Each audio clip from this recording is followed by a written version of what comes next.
inihahandog ang dulang tanikalang lagot.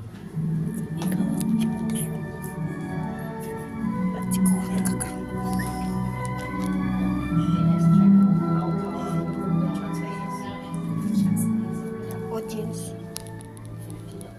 Mula sa Efeso 2:8, ito ang nasusulat. Dahil sa kagandahang loob ng Diyos ay naligtas kayo sa pamamagitan ng inyong pananalig kay Kristo. At ang kaligtasan ito ay mula sa Diyos. Ako po si Maylene Punsalan. Isa po akong OFW sa Hong Kong. Kung papaano po ako nakakilala sa ating Panginoong Hesus, ang siya ko pong ibabahagi sa inyo dito sa Tanikalang Lagot.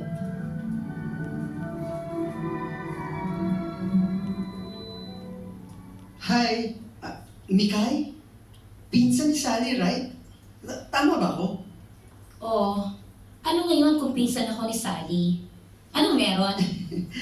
Makikipagkilala lang naman sana ako sa'yo. Asus. Kanina pa kasi kita pinagmamasdan sa labas ng bridal shop na ito eh. Ikaw pa pala yung bagong tindera dito? Ano ngayon sa'yo? Siya nga pala ako si Dennis. Mas maganda ka pala sa malapitan. Sana maging kaibigan kita. Ay nako. Ano nga pangalan mo? Dennis? Oo. Wala akong panahon makipagkaibigan. At pwede ba ha? Lumabas ka na ng shop? Hindi ito tambayan ng kagaya mong hip-hop. Hindi mo ba nakikita? Desente ang mga customer ang pumapasok dito. Baka makasiwa sa'yo, mawalan pa ako ng benta ngayong araw. Chupi! Grabe ka naman. Sobra ka namang mambuli. Eh, totoo naman ah. Sa totoo lang, nung una pa lang isa kang madurukot. Sino maturukot? Ako? Nakikita mo ba tong silyang ito ha? Baka ihampas ko ito sa pagmumukha mo. Umalis ka na! Huwag ka namang pikon. Bikon ka dyan. Totoo naman Mandurukot ka. Sinukot mo ang puso ko. Hindi ako natawa. Hindi man kita napatawa ngayon, pero liligaya ka sa buhay ko kapag nagpakasal ka sa akin.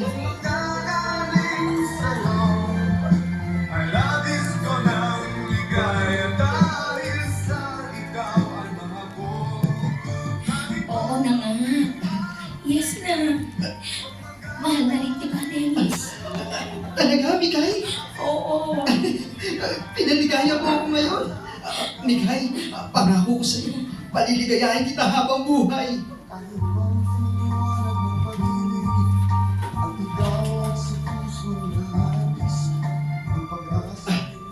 Kanina ka pa ba sa restaurant na ito? Pasensya ka na, Mikay ha. Hindi ko maiwan yung trabaho ko may emergency. Dennis, Oh? may dapat kang malaman. Ano yun? Mikay? Bakit ka umiiyak? May problema ka ba? Tayong dalawa ang may problema. Ano? Buntis ako, Dennis. Ah, Paano na to? Tsak mga galit si Nenay at Itay. Uy, Dennis! Nag-ikot ka na dyan. Humihinga ka naman. Bakit nanditilat yung mga mata mo? Dennis! Wala ito, Mikay. Nabigla lang ako. Wala akong maisagot Dennis! Mikay, magpakasal na tayo. Ha?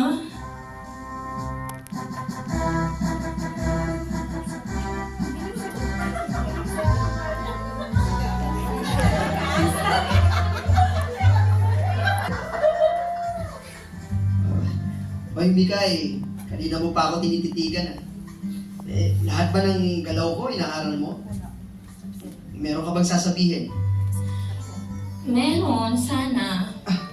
Meron naman pala Bakit hindi mo na agad sabihin sa akin? Ano ba yun, Mikay? Natanggap ako sa isang agency bilang OFW. Qualified ako, Dennis. Talaga? Mm-mm. Di mabuti. Saan ka sa Maynila magtatrabaho? Para mahatid at sundo kita. May motor naman ako. Sa Hong Kong. Ha? Sa Hong Kong? Oo. Binigla mo naman ako ron. Kailan ang flight mo? Next month na o 2 months from now? Sa Lunes na ang alis ko. Hinihintay na ako ng amo ko doon. Lunes? Teka. Bilis naman yata. Sandali ka lang ba ron? 2 taon ang kontrata ko doon, Dennis.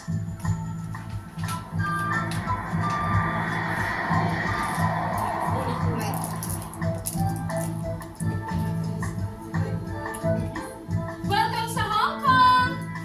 Ako nga pala si Clay. Ako naman si Mikay. Salamat at magkasama tayo.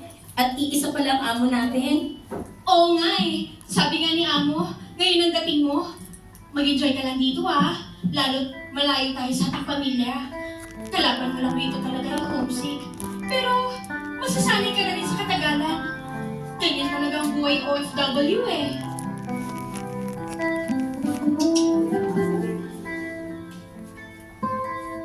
Hello!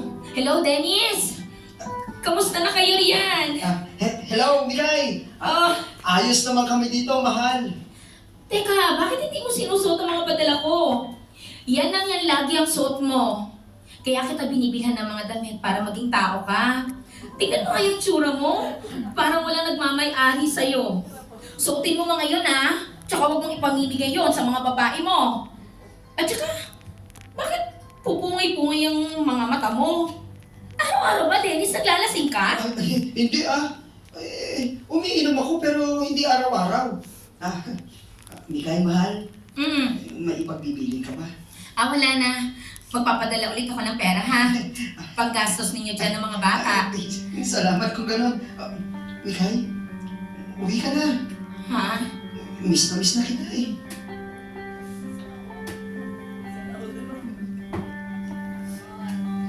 Hello, Bigay. Kuya, Kahit anong pangalan ko kay Bayaw, wala. Dead pa lang ako. Alam mo bang adik yung asawa mo si Dennis? hayaan mo, kuya. Pagsasabihan ko. Salamat sa tawag mo at pagbabantay sa mga anak ko, kuya. Tapos malalaman ko, pinilan mo pa pala ng bagong motor. Ako, kumpani pa rin para siyang may maraming buhay. Sige po, kuya. Pagsasabihan ko po si Dennis.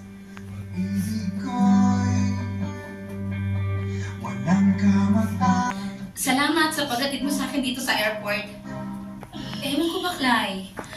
Bakit ang bigat-bigat ng kalooban kong umuwi? Mikay, basta laksan mo lang ang loob mo. Magpakatatag ka. Tapos alam mo ba yung asawa ko? Naiinis ako. Hindi niya sinasagot ang mga tawag ko. Tapos ikaw naman, friend, iyak ka naman dyan. Ano ka ba? Magbabakasyon lang ako. Tapos, babalik ulit ako sa trabaho natin.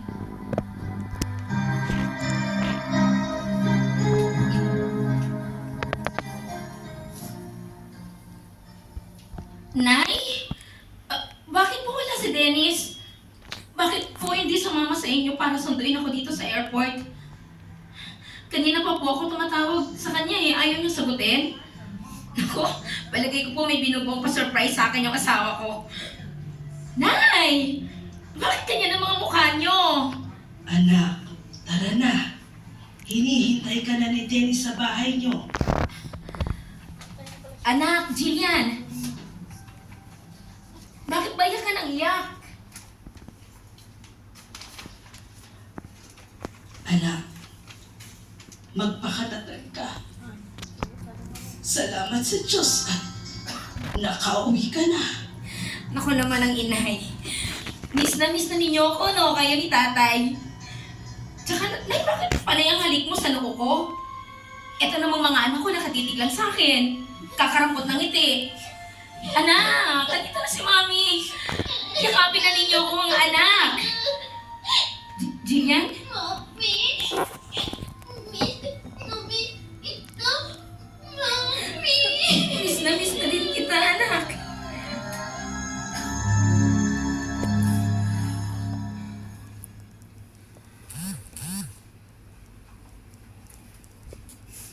Talaga naman ang pasurpresa ng asawa ko. May mga pailaw pa at madaming bisita. Homecoming talaga. Dennis! Mami! Anak? Ayaw kita, Daddy!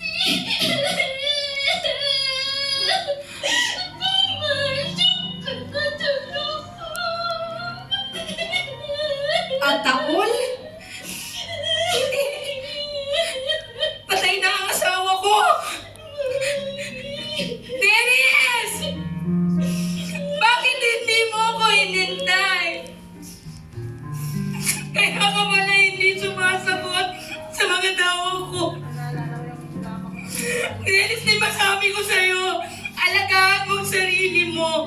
Kasi uuwi naman ako. Asawa ka! Gumising ka! Dennis! Dennis!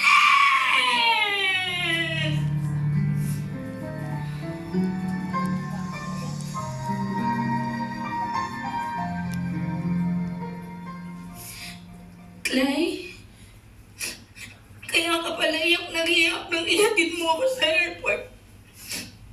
Alam mo na pala, pati ang amo natin. Kaya pala pinipilit niyo akong magbakasyon. Dahil alam niyang patay na ang asawa ko. Kaya wala na akong asawa. Wala na akong pasasalubungan. Ang mga sapatos, t-shirt at pantalon na gustong gusto ng asawa ko. Bigay tayo. Nay! Ganyan talaga yung buhay. Ang gusto na tayo, gamot ang buhay niya. Hayaan mo na. Sandali. May dinaluhan nga pala akong simbahan. Born again church ito. Sama ka na rin sa akin sa linggo. Para naman kahit papano maaliw ka. Ito rin kasi yung nagpapagaan ng loob ko kapag may problema ako sa pamilya. Talaga. Ang pakikinig sa salita ng Diyos. Ang naging kaligayahan ko ngayon, Mikay. Sige, Clay. Sasama ko. Magsisimpa tayo. Kailangan kong maging matatag para sa mga anak ko, Clay.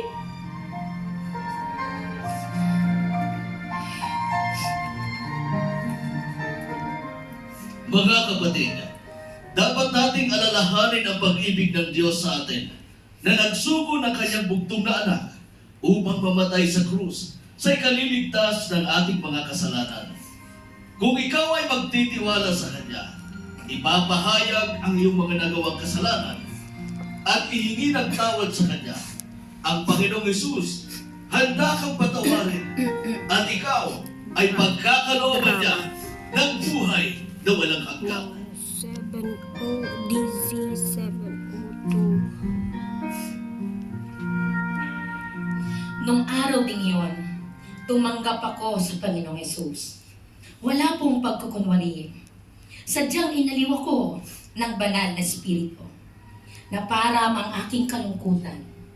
Ang pangungulila ko sa aking asawa. Mga pagsubok at problema sa mga anak ko dahil malayo ako sa kanila. Pero salamat at may Diyos akong tinatawagan, dinadasalan at tumutugon sa lahat ng aking mga pangangailangan. Sa Diyos nga po ang papuri. Dahil sa kagandahang loob ng Diyos ay naligtas kayo sa pamamagitan ng inyong pananalig kay Kristo. At ang kaligtasan ito ay mula sa Diyos. Efeso 2:8. Ang kwentong tampok natin sa umagang ito ay mula sa padalang liham ni May Bugsalan, OFW ng Hong Kong. Binigyang buhay nila. Marita Anciano Nagal. Duwati Boy Aborde. Janelle Briones. Ram Mercado. At Nancy Lasarte. Mula sa panulat at direksyon, Jerry Peñalosa. Maraming salamat po. To God be the glory. Wow. Thank you.